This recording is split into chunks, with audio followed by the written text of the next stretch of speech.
Welcome back. We're talking food safety with Mrs. Onojede on the show. You can call in with your questions that pertain to food safety using the number 0808-054-2233. That's 0808-054-2233. You can also tweet at CTV_Mary A.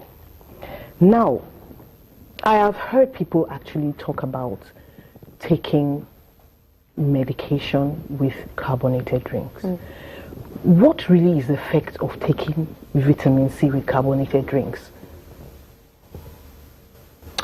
Okay, it can form, if you take vitamin C with carbonated drink, the sodium benzoate in it could react with it and cause, and you have benzene. Okay. Now, but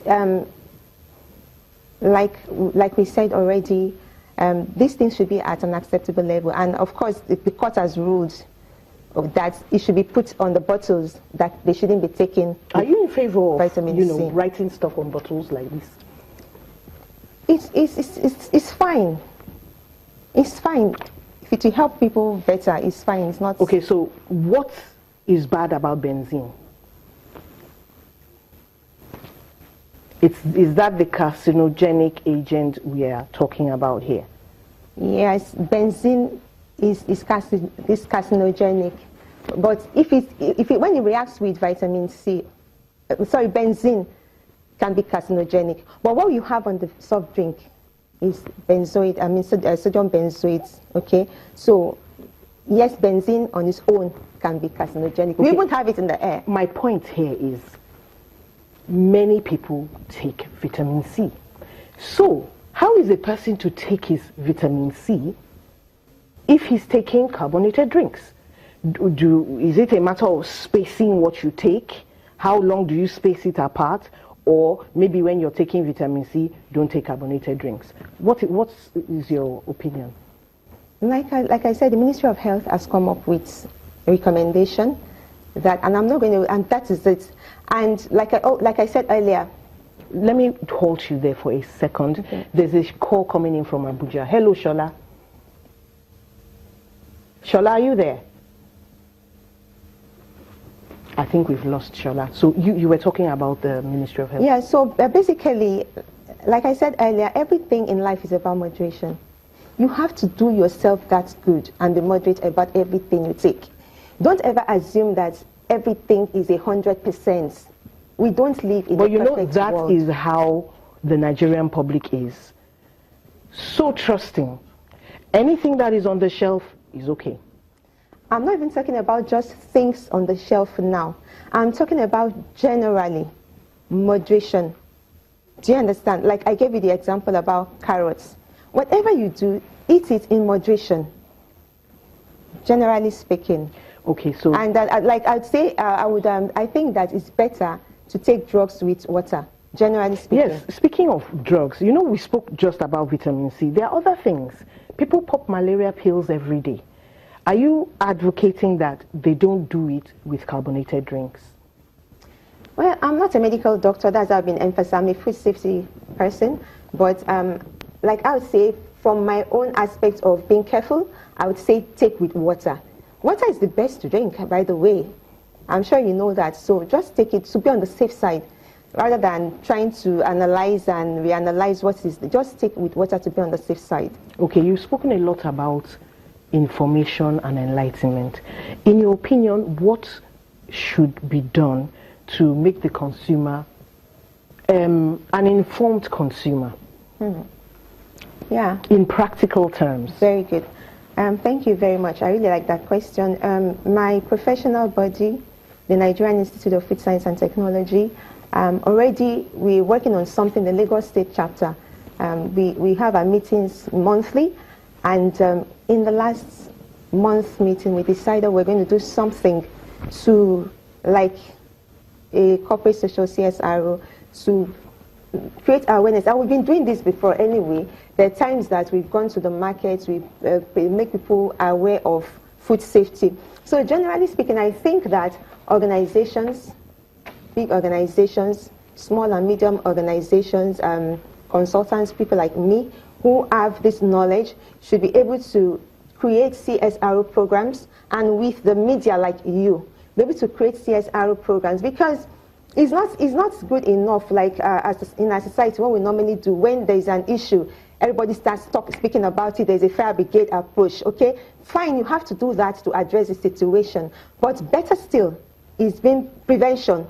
So I'm advocating now that the media, the corporate bodies, individual private organizations, and experts in areas of food safety should be able to come together and create awareness.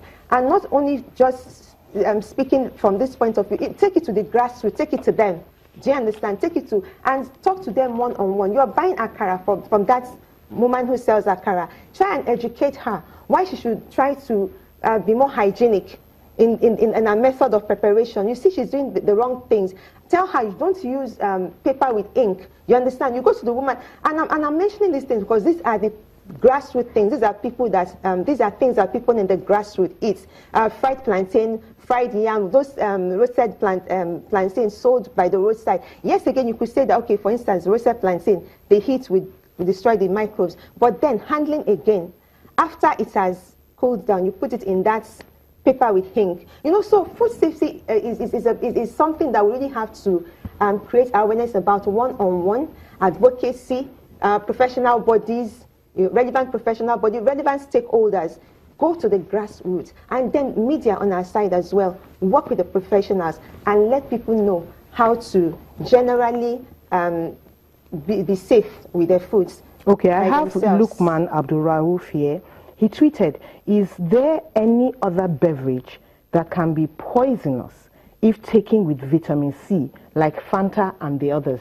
I read this out because apparently Abdul Rauf still believes it's poisonous. Mm-hmm. So please educate us on that. You were talking about acceptable levels and all that. Exactly. And Abdurrahman, thanks for your tweets. The Ministry of Health has told us, I mean, it's out there, that the recommended levels, Codex Alimentarius, I know about them. We know the Standards Organization of Nigeria. They work with stakeholders and they create these standards. So what is important is that they don't exceed the recommended levels. So as the Ministry of Health has said that it is within the recommended levels, I think that's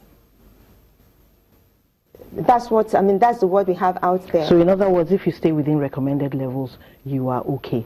But you are aware that people were touting a figure, 600 milligrams per kilogram for Codex Alimentarius, but going back to the site now, it looks as if they've beaten it down. So probably for safety and everything, it's now 250, down from 600. Yeah. So what I want to ask is, in Nigeria, are we actively involving ourselves in, you know, research to reduce the levels of some of these things we put in our food? Well, I don't work for a research institute. Neither am I don't do it, but I'm not in a position to answer that question because I don't work in any research institute. But what is your opinion on the issue? On the issue of reduction of... Yes, reduction of some of these substances. My opinion is that manufacturers should go by the standard. Okay. And that's what we say to them when we are trying to help organizations implement food safety. It is your responsibility to find out what are the requirements, what are the standards for the products you're producing. So you don't... Sorry, whose responsibility is this? Of the manufacturer. Okay. You have to find out, find out what the standards are. Locally, of course locally. So, I mean... Then internationally, if you decide to export. Yeah. So, what about that? No, as in, you find out since levels differ from country to country, maybe it's different in Ghana from here, and you want to take the product from here to Ghana, wouldn't it be the responsibility of the manufacturer to say, okay, we want to take this to Ghana, we have to beat this thing down so that it can sell there? Well, generally, if you are going to go into exportation, you should find out the requirements of what is of the country you're going into. It's like products that people want to bring into Nigeria too. So you should find out the requirements of that. And then let's be mindful again that I'm speaking generally of all products here. Okay. So it is wisdom for you to find out what the requirements are for any country you want to export or do business with, whatever the requirements around the kind of business you want to do with them, and meet up with the requirement, generally speaking. Okay. Thank you so much for coming on the show. Thank you so much for having me. Viewers have been talking. We can't take everything they are saying. And thanks for coming and educating us. Thank you for being there with us. Thank you for your attention. Maybe we get some more calls next time. Have a wonderful day. I am Mary Alale.